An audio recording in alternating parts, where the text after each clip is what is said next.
আসসালামু আলাইকুম। আমার চ্যানেলে আপনাদের সকলকে স্বাগত।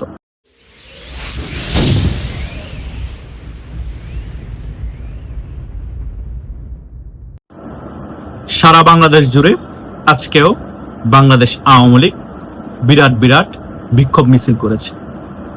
এই বিক্ষোভ মিছিল থেকেই তারা জানান দিয়েছে, যারা নিরীহ কারাবন্দী আছে তাদেরকে নিঃশর্ত মুক্তি দিতে হবে এবং আওয়ামী লীগের নেতাদের নামে যে মিথ্যা মামলা আছে সেগুলো প্রত্যাহার করতে হবে। শুধু তাই নয়, আওয়ামী লীগের কার্যক্রমের উপর যে নিষেধাজ্ঞা আছে সেটা প্রত্যাহার করতে হবে। তা না হলে কঠিন আন্দোলন করবে বাংলাদেশ আওয়ামী লীগ এবং বিক্ষোভ মিছিলের সারি আরো বড় হতে থাকবে। এটা কিন্তু বাস্তব আওয়ামী লীগ করে ছাড়বে।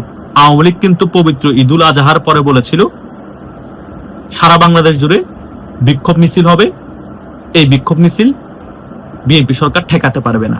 সেটাই কিন্তু আওয়ামী লীগ করে দেখিয়েছে। যতই আওয়ামী লীগের নেতা কর্মীদেরকে গ্রেপ্তার করা হচ্ছে ততই বিক্ষোভ মিছিলের সারি বড় হচ্ছে। আওয়ামী লীগ এই বিষয়টাকে চ্যালেঞ্জ হিসেবে নিয়েছে।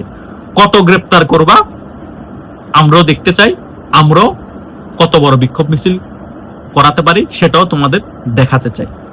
বিএনপি কিন্তু আওয়ামী লীগের চ্যালেঞ্জ অ্যাকসেপ্ট করেছে, কিন্তু অ্যাকসেপ্ট করার পরও আওয়ামী লীগের সাথে চ্যালেঞ্জে জিততে পারে নাই। কারণ সারা বাংলাদেশ জুড়ে হাজার লক্ষ আওয়ামী লীগের নেতা কর্মীদেরকে জেলে ভরে রাখা হয়েছে এবং প্রত্যেক দিন গ্রেপ্তার করছে। তবুও কিন্তু এই বিএনপি সরকার বিক্ষোভ মিছিল দমন করে রাখতে পারছে না, আওয়ামী লীগকে কোণঠাসা করে রাখতে পারছে না। প্রত্যেক দিনে আওয়ামী লীগের বিক্ষোভ মিছিলের সারি বড় হচ্ছে। গতকালকে বিক্ষোভ মিছিল হয়েছে, সেগুলোর সারি যত বড় না ছিল, আজকের বিক্ষোভ মিছিলের সারি তার থেকেও বড় হচ্ছে। 200 থেকে এখন মানুষ 400-তে পরিণত হয়েছে, কিছুদিন পর 400 থেকে 800 মানুষে পরিণত হবে, এরপর হাজারে ছাড়িয়ে যাবে। তারপরে সাধারণ মানুষও আওয়ামী লীগের পাশে এসে দাঁড়াবে এবং আওয়ামী লীগ তখন এক জায়গায় দাঁড়িয়ে সভা সমাবেশ করার মতো শক্তি সঞ্চয় করে ফেলবে। সো এভাবে করে একটি রাজনৈতিক দলের মতাদর্শ ধ্বংস করা যায় না। এভাবে কোণঠাসা করে জেল জুলুম দিয়ে একটি আওয়ামী লীগের মতো বড় রাজনৈতিক দলকে নিঃস্ব করা যায় না। বরং যারা এটা চেষ্টা করছে তারা একদিন নিঃস্ব হয়ে যাবে আন্দোলন সংগ্রামের মাধ্যমে, যদি বাংলাদেশ আওয়ামী লীগ ফিরে আসে এবং ক্ষমতায় আসে।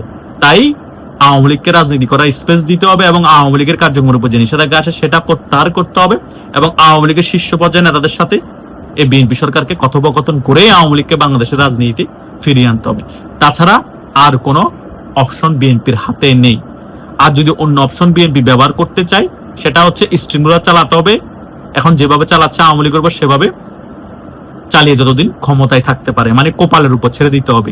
এভাবে স্টিমুলার চালাবো, আওয়ামী লীগকে কোণঠাসা করে রাখবো, কার্যক্রম নিষেধাজ্ঞা দিয়ে রাখবো এবং গুম হত্যা এবং স্টিমুলার চালানোর মাধ্যমে আমরা যতদিন ক্ষমতায় থাকতে পারি।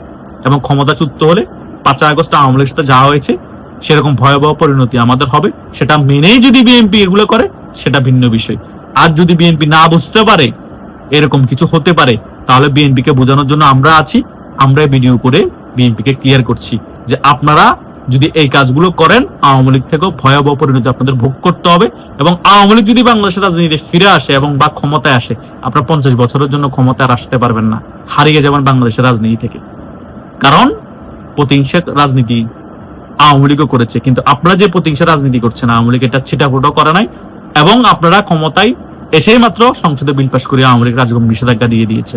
আওয়ামী লীগ 16 বছর ক্ষমতায় ছিল কিন্তু আপনাদের কার্যক্রম নিষেধাজ্ঞা দেয়নি, আপনাদেরকে রাজনীতি করার স্পেস দিয়েছে। আপনারা রাজনীতি করেছেন, আপনারা নির্বাচনে অংশগ্রহণ করেছেন একবার, সেখানেও আপনাদের এমপি হয়েছে। সো এই সকল বিষয় আপনারা হয়তো ভুলে গিয়েছেন। আওয়ামী লীগ কোনোবারে আপনাদেরকে নির্বাচনের বাইরে রাখার চেষ্টা করে নাই। আপনারা নিজেরাই ভয়ে নির্বাচনে আসেন নাই, মনে করেছেন আওয়ামী লীগ মেটিকুলাস ডিজাইন করে আপনাদের নির্বাচনে হারিয়ে দিবে। সো কিন্তু আপনারা কি করেছেন, আওয়ামী লীগকে মেটিকুলাস ডিজাইন করে নির্বাচনের বাইরে রেখেছেন, নির্বাচন করতেই দিচ্ছেন না। অনেক ভুল করতেছেন, ভুল করতে করতে জর্জরিত হয়ে গিয়েছেন। আপনাদের আশেপাশে যে সকল উপদেষ্টারা আছে এই প্রধানমন্ত্রীর আশেপাশে, তারা কি বুদ্ধি দিচ্ছে আমি বুঝতে পারছি না। তারা ক্ষমতায় বসে মাত্র অন্ধ হয়ে গিয়েছে যে আমাদেরকে আজীবন ক্ষমতায় থাকতেই হবে। আজীবন কেউ ক্ষমতায় থাকতে পারবে না, বাংলাদেশেও পারবে না, পৃথিবীর অন্যান্য কোনো রাষ্ট্রশাসকও পারে নাই। সো রেজিম পরিবর্তন হবে টুডে অর টুমোরো। আপনারা যে সকল কার্যকলাপ করছেন সেজন্য আপনাদের নেতাকর্মীরা তার ফল ভোগ করবে এবং আপনারাও তার ফল ভোগ করবে। আমি কিন্তু ভিডিওর আলোচনায় ক্লিয়ারলি ব্যাপারগুলো খোলাসা করি।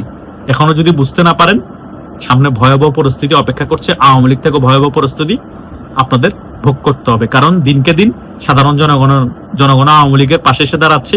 বিএনপি সরকার দেশ সুন্দরভাবে শাসন করতে পারছে না, জনগণ ফুসে উঠেছে। সো আওয়ামী লীগ কিন্তু আর কিছু সময় গেলে বা আর কিছু বছর গেলে কিন্তু আওয়ামী লীগ ঘুরে দাঁড়াবে এবং আওয়ামী লীগ বাংলাদেশ কিন্তু দখল করে ফেলবে আন্দোলন সংগ্রামের মাধ্যমে জনগণকে নিয়ে। তখন কিন্তু আপনারা পালানোর পথ পাবেন না। বাধ্য হয়ে আওয়ামী লীগকে নিয়ে আগামী নির্বাচন করতে হবে, মধ্যবর্তী নির্বাচন বলেন বা 5 বছর পরে নির্বাচন বলেন, সেই নির্বাচনে কিন্তু আওয়ামী লীগ ক্ষমতায় আসবে, আওয়ামী লীগকে কেউ ঠেকাতে পারবে না। বিশ্বের সকল পরাশক্তি আওয়ামী লীগের পাশে থাকবে। তখন আপনারা কই যাবেন?